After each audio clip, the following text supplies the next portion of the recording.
Shalom. Puji nama Tuhan. Luar biasa Tuhan kita. Hari ini saya mau menyaksikan kasih Tuhan, kebaikan Tuhan. Dan saat ini bisa bersama keluarga terkasih, bisa dengan kami, kakak-kakak dan keponakan, bisa berada di tempat ini di gereja terkasih melayani Tuhan. Kesaksian sedikit mungkin ya. Setiap kesini mungkin agak melo karena mengingat pelayanan dari umur 7 tahun di tempat ini bersama papi, bersama kakak, hingga pada saat ini Tuhan pelihara, Tuhan kasih anugerah yang luar biasa. Walaupun kami berjauhan, tapi Tuhan tetap sayang dan kami masing-masing bisa melayani Tuhan di tempat kami. Di tempat ini saya bersama dengan suami mau melayani Tuhan, menyaksikan kebaikan Tuhan yang luar biasa.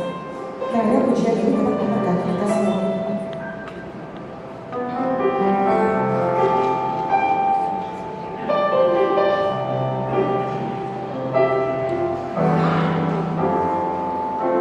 Kekuatan di jiwaku,